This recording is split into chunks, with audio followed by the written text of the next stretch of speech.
Indulge me. Provided that you feel that you are in a safe space, I invite you to close your eyes. And when your eyes are closed, I want you to picture a farmer. A farmer. Take a moment, really dig deep. Allow the image to form in your mind. Now, open your eyes. And tell me, do I match what you imagined? If not, it's okay. Most tend to think of an elderly man, usually white, sometimes in boots, maybe some overalls, perhaps on a tractor for some razzle-dazzle. I stand before you today a social entrepreneur, an environmentalist, and very much indeed, I am an American farmer. I bring to you today a hard truth. The image of farming in this country is outdated. But be encouraged, I bring good news. The face of farming is changing. The United Nations states that 5 out of 6 global farms exist on less than 2 hectares. That's not quite 5 acres. And though these global farms comprise approximately 12% of agricultural land worldwide, they produce 35% of the world's food. Here, the United States Department of Agriculture defines a small-scale farm as one that earns less than $350,000 per year gross cash farm income. And according to that definition, 88% of American farms are considered small-scale.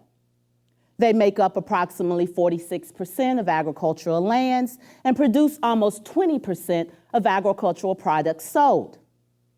However, this data also tells us that 70% of federal subsidies intended for farmers goes to the largest 10% of agribusinesses. This allows these businesses to undercut prices, control distribution channels, and dictate market terms.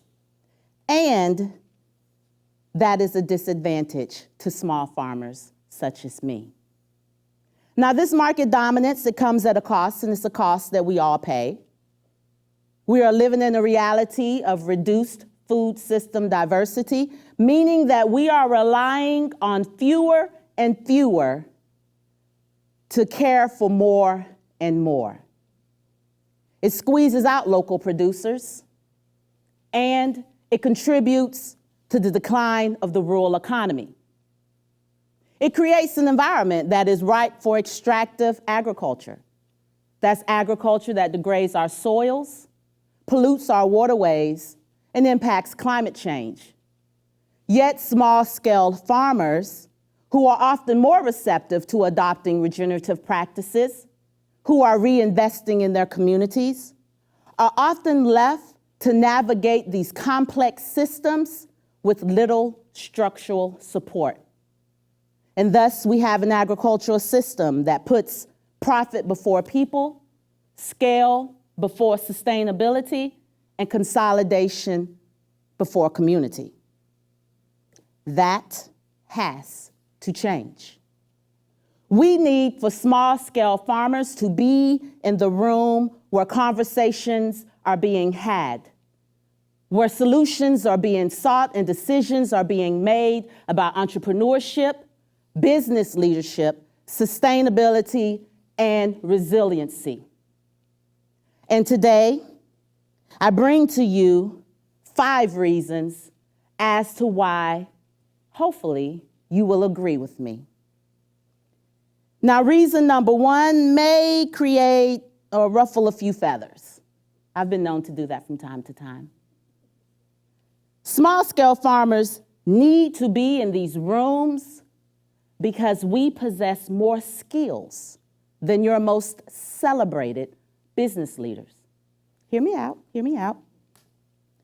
The average small-scale farmer is going to wear more hats in the course of a day than the Fortune 100 will wear in a year. Think about it. We are CEOs leading the business growth of our operations, but we're also soil scientists. We must understand the complex microbiology of what makes things grow. We are carpenters. We build. We repair irrigation systems. We are animal scientists. We must understand how to maintain optimal health for our livestock. We are entomologists. We must not only be able to recognize the critters that are our friends, but we have to know which ones come to invade and destroy. We are HR managers, responsible for training and educating our teams. We are inventory supply clerks, customer service representatives, marketing managers, social media strategists. We have to figure out how to do a TikTok. And yet, despite these diverse skills, we are not invited into the rooms. Reason 2. Most major industries depend on farmers.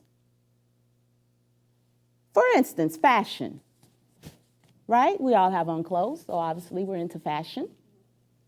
Wool, leather, cotton, linen, silk. Those are all because of agriculture. Pharmaceuticals. Most of modern medicine is based on ancestral plant wisdom. Did you know that aspirin comes from willow bark? Construction, hempcrete, timber, any bio-based building material ties back to farming. Energy, biofuels, renewable energy initiatives, all come back to farmers. We are so essential to so many industries. So why is it that they are able to make decisions that are guiding them without us?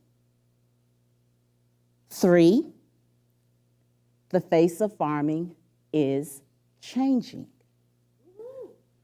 Now, I didn't start out wanting to be a farmer. That was not on my professional dance card. I built an awarded career in nonprofit marketing and fundraising.